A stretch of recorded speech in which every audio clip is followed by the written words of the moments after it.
NBC firing Matt Lauer, and ABC suspending Brian Ross. These are two very different cases, to be sure. Lauer accused of sexual misconduct, Ross admitting to sloppy journalism. But both lead to a common result: questions about the credibility and the accountability of the people who deliver us the news. Of course, Trump is exploiting both cases on Twitter. And we'll get to Lauer and to Trump a little later. But first, to Ross. The breaking news this weekend: ABC saying he made a serious error, that his bombshell report about Michael Flynn was, quote, not fully vetted through our editorial standards process. So what happened? Well, as the shock of Flynn's plea deal sank in on Friday, as the nation tried to figure out what was happening, Ross told viewers that Flynn is prepared to point the finger directly at Trump and testified that the president, before taking office, ordered him to make contact with the Russians. That was before Election Day. The key here was that Flynn was going to say it all happened during the campaign, raising the prospect of illegalities. Now, that report caused the Dow Jones to take a nosedive, dropping 350 points at one point, although you can see here the market almost fully recovered later in the day.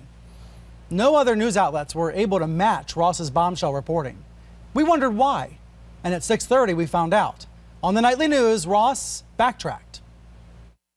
A clarification tonight on something one of Flynn's confidants told us, and we reported earlier today. He said the president had asked Flynn to contact Russia during the campaign. He's now clarifying that, saying, according to Flynn, candidate Trump asked him during the campaign to find ways to repair relations with Russia and other hotspots. And then after the election, the president-elect asked him and told him to contact Russia on issues, including working together to fight ISIS. David. They called it a clarification, but it was a huge correction. Team Trump was outraged. One of the president's sons, Donald Trump Jr., retweeted me and predicted that there would be no disciplinary action. We can put his tweet on screen here. He said because it was looking bad for Trump, nobody at ABC would be punished. Well, in fact, on Saturday evening, ABC did suspend Ross, a 4-week suspension without pay.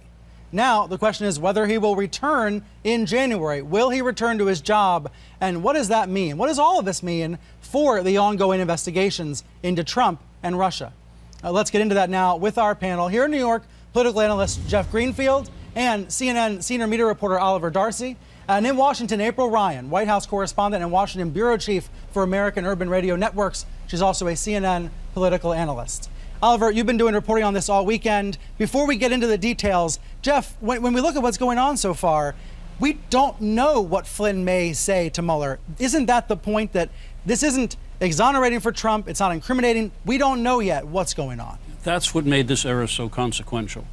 As you pointed out, if Trump had directed his team to reach out to Russia during the campaign, that is collusion.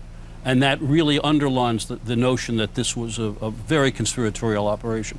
During the transition, it's a much less, you would expect the president-elect to reach out, maybe.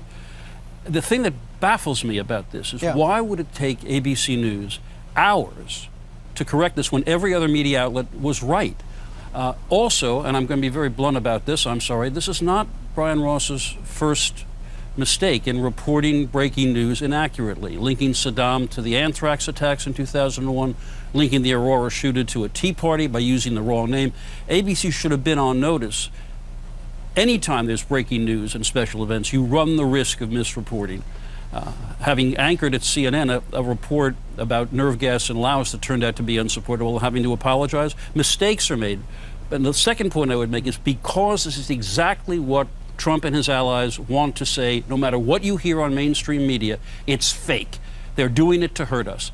And this is like handing a sword to the people who want all media to be looked at in that regard. Do you think that's why they've suspended him? In the past, would there have been a suspension for this? He wasn't suspended after the Aurora mistake, for example. I'm reluctant not only to predict the future, but to relitigate the past. All I know is in the current environment, I think they had to. So, Oliver, you were early on this story. You noticed on abcnews.com on Friday that his reporting wasn't on the website. And that made you wonder what was going on. Right, because if you have this massive scoop that no other outlet has, you would be thinking they'd be singing it from the mountaintops. But instead, it was missing completely from their online reports. And so I started asking ABC, what's going on? Why is Ross's bombshell not online? And, it took a few hours, but eventually they got back to me and they said that he was going to be issuing what they call this clarification on World News. And they eventually called it a correction, and now they're saying it's a serious error. But to your point, I've heard from people inside ABC that after 4 weeks, they're still not really certain. Can he come back, and is he, when he reports something, is it going to be seen as credible from now on? There's a lot of uncertainty about that. And inside ABC too, when I was talking to people yesterday, they're very embarrassed, and there's also frustration that he was allowed to go to air with this report. I think that we need to hone in on the idea that he had a single source and it wasn't approved through the vetting process. If you or I had that kind of information, we'd have to talk to our editors, we'd have to talk to our bosses before reporting it on the air. The fact that he didn't do that suggests maybe this was not just his fault. There may have been a structural problem. Right. It should have gone through some sort of vetting. It seems it didn't, and it's even particularly bad here because his track record's not very good. He's had several high-profile mistakes, and he went to air with an explosive report that caused the market to tank based on a single anonymous source that ended up being, not correct. To your point about the president, to your point about the stock market, that is, the president has weighed in this morning on Twitter. Let's put his tweet on screen. He says, people who lost money when the stock market went down 350 points based on the false and dishonest reporting of Brian Ross, he's been suspended, should consider hiring a lawyer and suing ABC for the damages this bad reporting has caused. Many millions of dollars. April, you cover the president every day. Your reaction? Well, the president has said things about hiring lawyers before when it comes to those who are accusing him of sexual misconduct. He hasn't done that yet. But this is a serious issue, and the stakes are very high. We as reporters, we will make mistakes. We have, we continue to, and we will in the future. But the stakes are so high, Brian. And right now, what's happening, I think about how this administration pounces on one moment that is that's a faux pas. I think about early on in the administration when Sean Spicer was the press secretary, just something that was small, but it blew up so big. You remember the controversy about the Martin Luther King Jr. bust possibly not being in the Oval Office. People went berserk over it. And now this has gone to another level. Stakes are so high, the stakes are so high, and we have to really make sure all the I's are dotted and all of the T's are crossed, because this is a very serious situation. This Russia investigation issue has tentacles that reach far beyond this moment and into the future. The precedent has been set as it relates to Russia being involved in our election process, but how does this play out in the future? We have to get it right. There's no room for error. And many journalists are every day. I mean, I think back to Thanksgiving when the New York Times broke the news that Flynn had stopped cooperating with Trump's team. The lawyers had stopped talking. That was a prelude to what we saw 8 days later when he turned himself in court. So there's a lot of fantastic reporting happening, but these errors, they do undermine the profession. Jeff, can I go back to the idea that the President of the United States is suggesting people sue a news outlet? This is not normal. Why don't you can say that 5 times a day? This is not normal. Look, the president's understanding of the legal world is somewhat shaky. He also thinks he personally can rewrite the libel laws. But I just want to make one very quick point. It goes back as long as I've been in this business, which is back to Thomas Edison.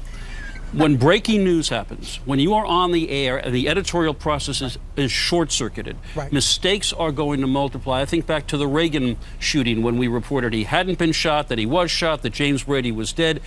It is more important than ever in a story like of sudden breaking news that you be careful and that you restrain yourself from saying, I just heard an amazing fact. I can do that with some friends in a restaurant. If I do it on the air, I should be held accountable. And meanwhile, I'm watching Fox News this morning, Oliver, and the main takeaway is Trump's pro-Trump shows, they're telling him, don't worry about all this. There's no real trouble for you in this Mueller investigation. Yeah, maybe the investigation should end because you are so innocent. They're telling him, don't worry, you're winning the war on Christmas. It's a lot of positivity and counter-narrative. I wonder if the seriousness of the actual Flynn news, not Ross's mistake, but the actual news, has been papered over by conservative media. It seems it has. I mean, Fox did pretty good during the breaking news coverage, but the actual journalists on Fox, the newscasts on Fox covered it well. When it goes to their primetime lineup, it's just a total bubble. And a lot of Fox's opinion, Fox and Friends, the president's favorite show in the morning, an opinion show. But one thing I want to go back to ABC here is I think it's important when journalists make mistakes that outlets are they're transparent with their viewers and readers, and they own it. And I'm wondering if ABC would have actually owned this had we not started asking questions. Because initially they called it a clarification, and then they wanted to call it, they went back and called it a correction. But would ABC have owned this? There was not only a mistake that was made in the actual reporting, but how ABC was transparent with their viewers in revealing that mistake to their the audience.